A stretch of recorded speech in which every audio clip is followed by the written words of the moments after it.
So, I know I did a video on the Wizards about a week ago, talking about like who do you want to trade, who should you trade, and all that stuff. But given that we've recently seen some rumors on Otto Porter, and because I don't think I talked about him in depth that much in that video, I think it's time to really talk about him here. So there were some recent reports that the Sacramento Kings were interested in Otto Porter, and not long after that, it came out that the Wizards are not interested in trading Otto Porter. I think this is an interesting thing, Porter's situation, right? Because I think there are some people who would tell you all he's destined to be is this 15-point scorer who's very efficient but can't really do anything else.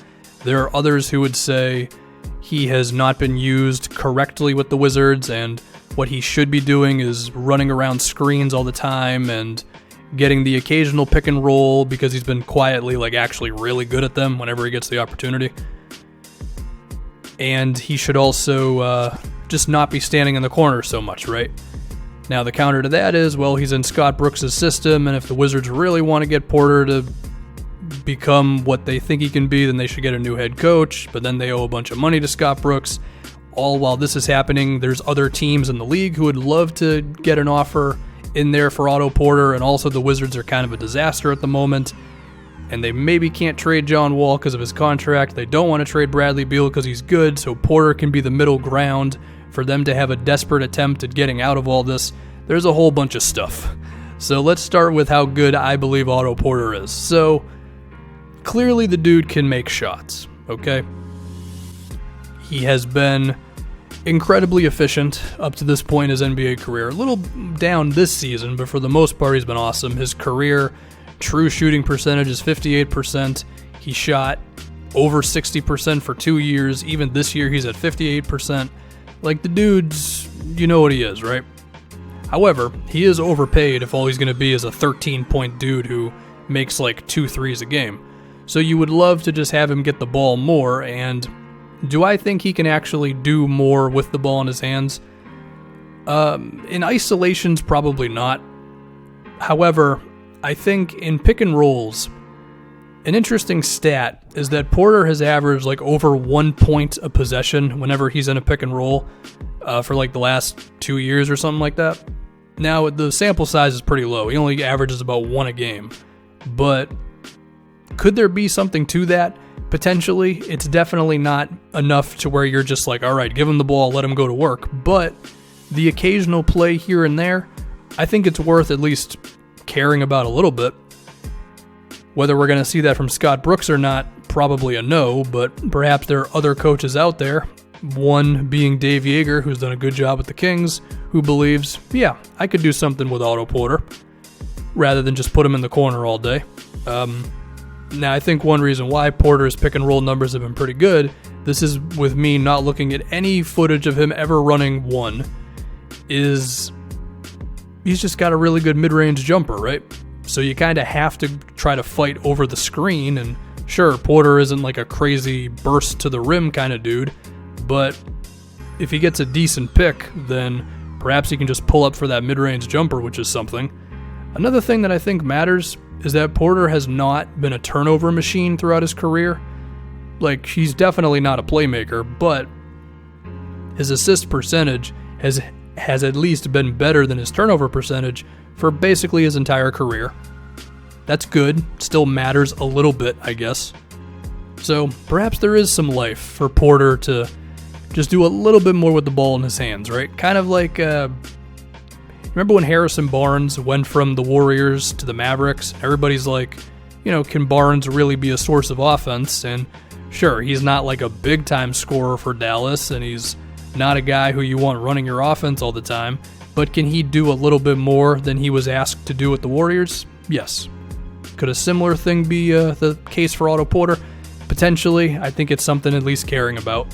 The other thing, though, even if he's not going to be a big-time ball handler, we got to look at his attempts from three, okay? The most amount of threes he's attempted per game in his career is 4.3 in 2017. That is not enough. He needs to be shooting like 9 3-pointers a game. And I get it. He does have a little bit of hesitance towards shooting anything that's not wide open. So you might need to egg him on a little bit. but we can't act like Scott Brooks is doing the most for Otto Porter's shot attempts. A lot of the time, it's a John Wall or Bradley Beal pick and roll up top, Otto Porter standing in the corner. It's like Mark Jackson with the Warriors.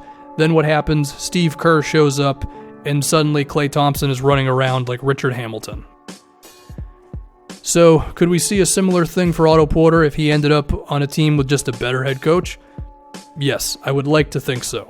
I mean, I don't think there's been a single rumor of the Blazers being interested in Porter, but given that they're running a lot more off-ball stuff this year, I think Terry Stotts would know what to do with Porter. And because Otto is such a good shooter, sure, you expect the efficiency to drop a little bit with more attempts, but if he could be like high 30s, low 40s while attempting like 7 or 8 threes a game, then his scoring could skyrocket, even if his play style wouldn't be that much different from what it is now, you know? Kind of like a not as good version of Klay Thompson.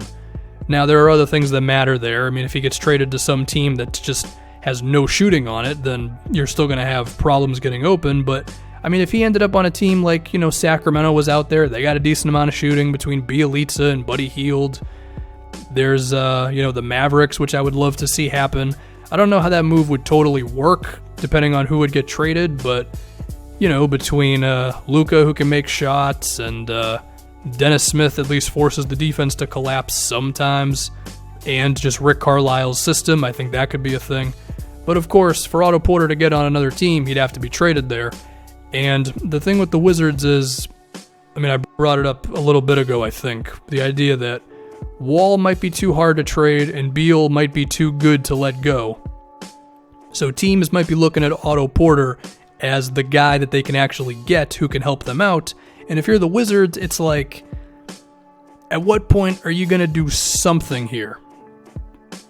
Are you just going to keep holding on to this team and hope that it just turns around? Are you going to try to make some other move and try to keep these three here?